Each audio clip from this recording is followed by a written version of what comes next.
आपसे इस आधार पर मांगी, इस सोच को प्रतिबिंबित करने के लिए मांगी कि अमृत काल में जॉइंट सेशन को पहली बार आदिवासी समाज से आई एक महिला ने संघर्षों के बाद महामहिम राष्ट्रपति के पद पर आसीन हो, हम सबको अपने आशीष वचन दिए। मैं उसके लिए सर्वप्रथम उनका आभार व्यक्त करना चाहती हूँ और महामहिम राष्ट्रपति जी से कहना चाहती हूँ आपके माध्यम से कि वो ना सिर्फ आदिवासी समुदाय का, ना सिर्फ महिलाओं का, बल्कि पूरे राष्ट्र का गौरव है। मैं आज इस सदन में एक सांसद को सुन रही थी जिन्होंने अपने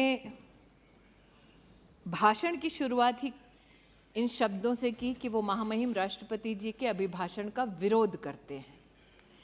कहीं ना कहीं मन में ये टीस थी कि महामहिम राष्ट्रपति जी किसी एक राजनीतिक दल से नहीं बल्कि पूरे राष्ट्र के गौरव से, गरिमा से संबंधित हैं। तो जो राष्ट्र का सबसे उत्तम प्रतीक है, उनका विरोध इस सदन में, उनके भाषण का विरोध इस सदन में क्यों हो, ये मेरे मन में प्रश्न निश्चित रूप से उठा। लेकिन अगर महामहिम राष्ट्रपति जी के अभिभाषण के पहले पृष्ठ को हम सब पढ़ें तो अमृत काल में स्वर्णिम शब्दों में भारत के भविष्य को उन्होंने उल्लेखित किया। एक तरफ आत्मनिर्भरता की बात की और दूसरी ओर मानवीय कार्यों की बात की।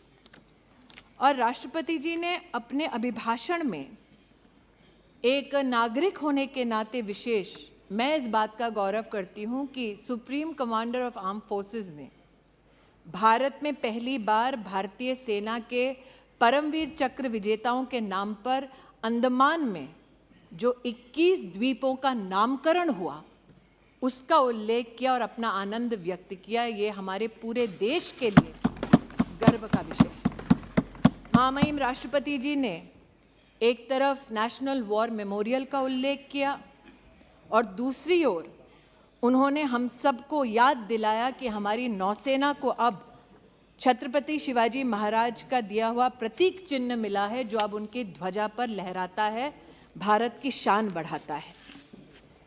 और महामहिम राष्ट्रपति जी के इस उद्बोधन में, अभिभाषण में मात्र 2-3 बिंदुओं पर मैं अमेठी की सांसद के नाते भी आपकी अनुमति से आभार व्यक्त करना चाहती हूँ।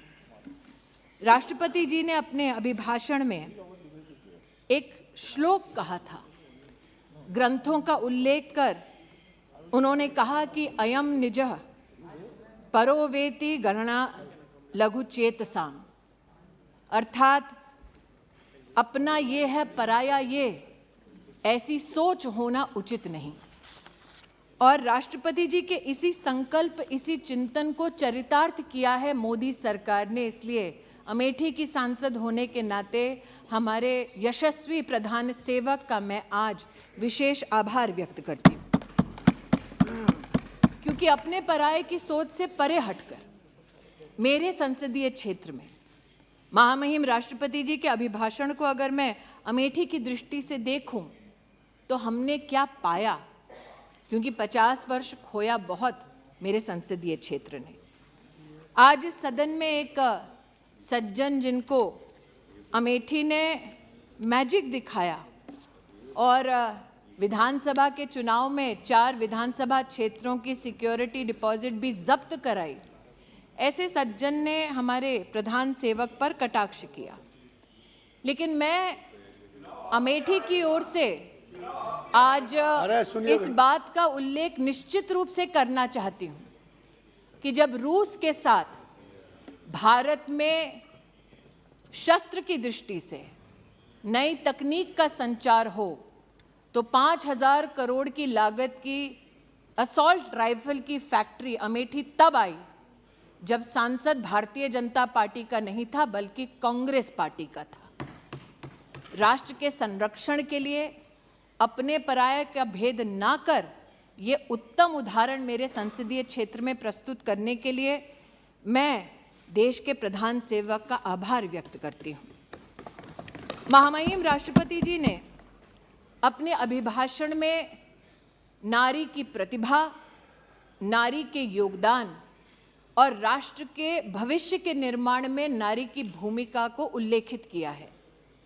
आज इस सदन में हमारी एक वरिष्ठ नेता हैं जो निश्चित रूप से महिलाओं की दृष्टि से महामहिम राष्ट्रपति जी के अभिभाषण पर अपने विचार व्यक्त करेंगी, लेकिन एक छोटा सा अपनी ओर से मेरा प्रयास है कि इस सदन को मैं अवगत कराऊं कि ग्रामीण अंचल में महिलाएं जो सेल्फ हेल्प ग्रुप के माध्यम से अपने परिवार को आर्थिक रूप से सशक्त करती हैं, उनका यूपीए के कार्यकाल में और मोदी सरकार में क्या स्थान रहा। हम सब इस बात को जानते हैं कि एक सदस्य ने यहाँ चुनाव का उल्लेख किया कि एक चुनाव से पहले एक बहुत ही प्रचलित इंटरव्यू था जिसमें विमेन्स एम्पावरमेंट की बार बार बात हुई, लेकिन वो शब्द धरती पर कितने फलीभूत होते हैं उसका मैं एक प्रमाण यहाँ देना चाहती हूँ। 2009 से लेकर 2014 तक देश भर में सिर्फ 19 लाख सेल्फ हेल्प ग्रुप्स को भारत सरकार से सहायता मिलती थी। मोदी सरकार में ये संख्या बढ़कर अब 81 लाख हो गई है। 2009 से लेकर 14 तक जो राशि इन सभी सेल्फ हेल्प ग्रुप्स को दी गई वो लगभग 80,000 करोड़ थी, लेकिन मोदी सरकार में 2014 से लेकर 2022 तक ये राशि बढ़ाकर 4,93,000 करोड़ रुपया की गई। मैं प्रधान सेवक जी का विशेष आभार व्यक्त करती हूँ कि विमेन्स डेवलपमेंट के मात्र नारे को ट्रांजिशन करके राष्ट्र का अगर उत्थान करना है तो उसमें अहम भूमिका नारी की होनी चाहिए। मात्र इस एक सेल्फ हेल्प ग्रुप के आवंटन से ही आज वो प्रतिबिंबित होता है कि नारी और विशेषतः ग्रामीण अंचल की महिला की प्रतिभा पर देश के प्रधान सेवक को कितना नाज है और कितना विश्वास है। महोदय, स्वास्थ्य मंत्री जी यहाँ उपस्थित हैं।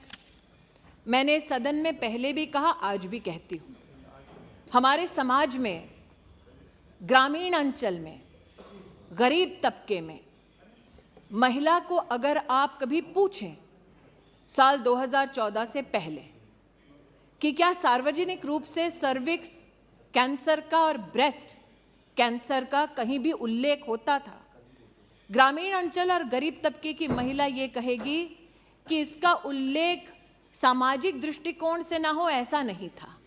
साधन उपलब्ध नहीं थे गरीब महिला को, इसलिए वो चर्चा में इस विषय को नहीं लाती थी। आज भी हजारों सैकड़ों महिलाएं ऐसी हैं कि अगर बुखार भी आ जाए तो अपनी नहीं अपने परिवार की पहले चिंता करती है। मैं आभार व्यक्त करती हूँ देश के प्रधान सेवक का और अभिनंदन करती हूँ स्वास्थ्य मंत्री जी का कि आयुष्मान भारत योजना के अंतर्गत 31 करोड़ कैंसर की स्क्रीनिंग हुई, जिसमें से लगभग 13 करोड़ से ज़्यादा देश की गरीब महिलाएं थी। ऐसा नहीं था उस महिला को पता नहीं था कि ब्रेस्ट का कैंसर हो, सर्विक्स का कैंसर हो तो उसे किस प्रकार की सुविधा चाहिए। वो बोझ नहीं बनना चाहती थी, चर्चा नहीं करना चाहती थी, तिल तिल कर मरती थी। आज आयुष्मान भारत के माध्यम से उसे ये सुरक्षा का कवच दिया, ये आत्मीय और मानवीय काम किया। इन्हीं मानवीय मूल्यों का उल्लेख महामहिम राष्ट्रपति जी के अभिभाषण में था। चूंकि स्वास्थ्य मंत्री यहाँ बैठे हैं, अध्ययनशील है, निशिकांत जी का आज मैंने भाषण सुना, वो मैजिक ऑफ नंबर्स की बात कर रहे थे। 50 लाख से लेकर 90 करोड़ की यात्रा का उल्लेख कर रहे थे। अब हम संसदीय क्षेत्र जो मुख्यतः ग्रामीण है वहाँ से हैं, एक मैजिक वहाँ भी हुआ। और महोदय, आपकी अनुमति से निशिकांत जी ने आज कहा वो सब ऑथेंटिकेट कर सकते हैं, कुछ कागज मैं भी लाई। 1981 में एक फाउंडेशन ने जो काफी विख्यात है अमेठी में, उन्होंने लगभग 40 एकड़ जमीन ली और वहां की सरकार से कहा, तब सरकार किसकी थी? जो इतिहास के विद्यार्थी हैं वो भली भांति जानते हैं, उसकी प्रति मेरे हाथ में है। वहां पर यह कहा गया कि आप जमीन दे दो 40 एकड़ हमें और हम अमेठी की गरीब जनता के लिए एक मेडिकल कॉलेज बना देंगे। अब 40 एकड़ जमीन का मैजिक 623 रुपए में।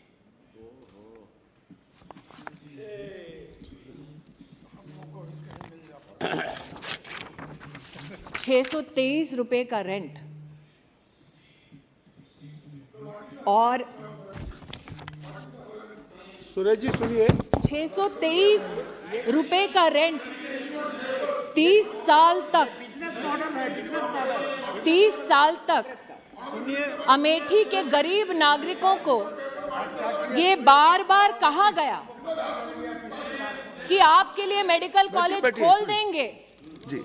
लेकिन आज अगर कोई अमेठी गया है तो जानेगा कि जिस धरती पर वो कॉलेज खोलने की बात कर रहे थे उस पर उस परिवार ने अपने लिए गेस्ट हाउस बनाया।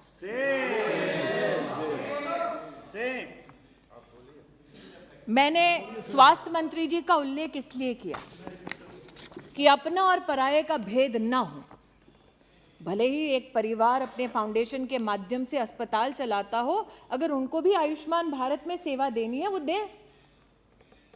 उसका प्रतीक स्वास्थ्य मंत्रालय के माध्यम से, मोदी सरकार के माध्यम से मैंने अपने संसदीय क्षेत्र में देखा। लेकिन महोदय, आज मेरे हाथ में एक रिपोर्ट और है जो मुख्य चिकित्सा अधिकारी जनपद अमेठी उनसे संबंधित। इसमें एक मरीज का उल्लेख है जिसका नाम है नन्हेलाल मिश्रा। उस मरीज का दोष ये था कि वो उस जगह गया जहां पर इस परिवार का स्वामित्व है और अस्पताल चलता है, और ये कहा जाता है अमेठी में उनके परिजनों ने वीडियोग्राफिक एविडेंस दिया कि मरीज ने जाकर कहा मैं आयुष्मान भारत से जुड़ा हूं, मोदी जी ने कहा है 5 लाख रुपए में मेरा मुफ्त का इलाज होता है, आपका अस्पताल इसमें चिन्हित है, आप मेरा इलाज करिए। नन्हेलाल मिश्रा को लौटा दिया गया और कहा गया मोदी का कार्ड लाए हो, जाओ यहां से। काश नन्हेलाल मिश्रा आज इस सदन को बता सकते कि गंभीर बीमारी में लौटाए जाने से कितनी परेशानी होती है। लेकिन महोदय, ना उनकी आवाज इस सदन तक पहुंचेगी ना सदन के बाहर तक पहुंचेगी, क्योंकि उनकी मृत्यु हो गई। और ये रिपोर्ट है जो कहती है कि मरीज की बीमारी के अनुरूप उनका इलाज नहीं हो सका। ये वो लोग हैं जो आज नरेंद्र मोदी पर बैठकर इस सदन पर कटाक्ष कर रहे थे, प्रहार कर रहे थे। इन लोगों ने एक सज्जन को उस संसदीय क्षेत्र में जहां 50 साल इनका राज रहा, आदमी को मरने दिया क्योंकि उसके पास आयुष्मान भारत का कार्ड था। 623 रुपए प्रतिवर्ष 40 एकड़ जमीन पर आज भी विराजमान है। लेकिन आभार व्यक्त करती हूं देश के प्रधान सेवक का, अमेठी को पहला मेडिकल कॉलेज 290 करोड़ से ज्यादा की लागत पर अगर किसी ने दिया तो मानवीय मूल्यों का परिचय देते हुए नरेंद्र दामोदर दास मोदी ने दिया। यहां बहुत ठहाके लगाए गए कि कोई यात्रा पे निकला था इसलिए उनको लोगों ने कहा कि भैया ज़मीन हमारी जा रही है। मैं उनसे कहना चाहती हूँ, अगर गरीब की इतनी चिंता है तो पहले सम्राट साइकिल, अद्भुत दृश्य था महोदय, सिर्फ 1980 के दशक में अस्पताल के नाम से झांसा नहीं दिया गया, कहा गया आइए इन्वेस्ट कीजिए, अपनी फैक्ट्री खोलिए, और फैक्ट्री खुलवाई गया। मुझसे ज़्यादा अर्थशास्त्र के ज्ञानी निशिकांत जी इसलिए वो मैजिक बता पाएंगे कैसे हुआ। कहा गया आइए फैक्ट्री लगाइए, फैक्ट्री का शिलान्यास करने हम आएंगे, फीता काटेंगे, अचानक फैक्ट्री वो बंद हो जाती है और ज़मीन फाउंडेशन को चली जाती है।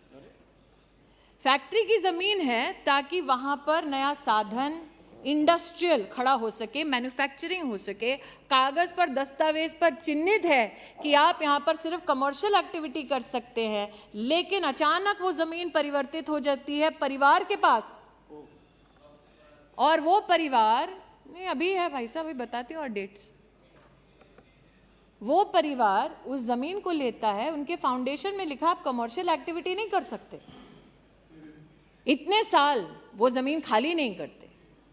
वहां का किसान कोर्ट जाता है इस परिवार के खिलाफ, कोर्ट का आदेश लाता है और वो उस आदेश का हनन करते हैं, आज भी उस जमीन पर बैठे हैं और इस सदन में आकर गरीबों की बात करते हैं। ये एक और आज यहां पर नहीं सुरेश जी को समझ आ रहा है, नहीं है, ये भी प्रति है महोदय, ये भी प्रति है महोदय। एक आधुनिक भारत के निर्माण के लिए जरूरी है कि हर गरीब तक, मध्यम वर्गीय परिवार तक सुविधा पहुंचे। अब चूंकि राष्ट्रपति अभिभाषण में आधुनिक भारत के निर्माण की बात हुई है, तो इसलिए महोदय कहना जरूरी है कि प्रधान सेवक ने कहा कि सिर्फ चुनिंदा शहर नहीं बल्कि आधुनिक तत्व प्रगति के हर गांव, हर जिले तक पहुंचे। एक अचंभित करने वाला नजारा और है, फुर्सतगंज नाम का एक एयरपोर्ट, जहां पर सिर्फ परिवार से संबंधित एकेडमी है, जमीन है सरकार की, लेकिन परिवार ने अपने नाम से, बेटा और बेटी के नाम से हॉस्टल खोल दिया है। यहां पर प्रधानमंत्री जी नेताजी सुभाष चंद्र बोस के नाम से इंफ्रास्ट्रक्चर बनाते हैं, सरदार वल्लभ भाई पटेल के नाम से इंफ्रास्ट्रक्चर बनाते हैं, वहां पर राहुल जी के नाम से, प्रियंका जी के नाम से हॉस्टल बना है सरकारी जमीन पर। और बोर्ड पर वो जब थे तो उन्होंने उस पूरी अकादमी के संचालन के लिए किसी हिंदुस्तानी को नहीं, किसी विदेशी कंपनी पर विश्वास किया। उस विदेशी कंपनी ने उस एयरपोर्ट का क्या हश्र किया, यहां पर उस रिपोर्ट में उल्लेखित है। लेकिन आज इस एयरपोर्ट का मैं उल्लेख यहां इसलिए कर रही हूं महोदय कि एक बार सदन में मैं बोल चुकी हूं कि हमारे यहां तिलोई नाम की एक विधानसभा है, वहां पर 30 साल से एक बस अड्डा बना दो, ये हमारी जनता जनार्दन कहती रही। बस अड्डा भी पहली बार तब बना जब प्रदेश में योगी सरकार बनी, देश में मोदी सरकार बनी। और आज अमेठी के सांसद के नाते मैं आनंदित हूं कि फुर्सतगंज एयरपोर्ट को अब उड़ान की स्कीम में सम्मिलित कर लिया गया है और अब अमेठी का साधारण नागरिक भी हवाई सेवा का इसमें फायदा उठा सकता है। इस बात से कोई इनकार नहीं कर सकता कि अमेठी की एक बार चर्चा होती थी और मैंने राष्ट्रपति जी के अभिभाषण का विशेष उल्लेख इसलिए भी किया, महामहिम राष्ट्रपति जी एक बहुत ही गरीब सामान्य परिवार से हैं और इस सरकार की एक बहुत बड़ी मानवीय उपलब्धि यह है कि पद्म पुरस्कार उनको जाता है जो धरातल पर काम करते हैं, मानवीय काम करते हैं, राष्ट्र का नाम रोशन करते हैं बिना इस अपेक्षा के कि उन्हें सम्मानित किया जाएगा। जिसे सालों साल वीआईपी कॉन्स्टिट्यूएंसी कहा जाता था, वहां परिवार से संबंधित नेताओं को तमगा जरूर मिलता था, लेकिन अमेठी में पहली बार एक बेटी को स्पोर्ट्स में पद्म पुरस्कार अगर किसी ने दिया तो वो शोभा अमेठी की बढ़ाई हमारे प्रधान सेवक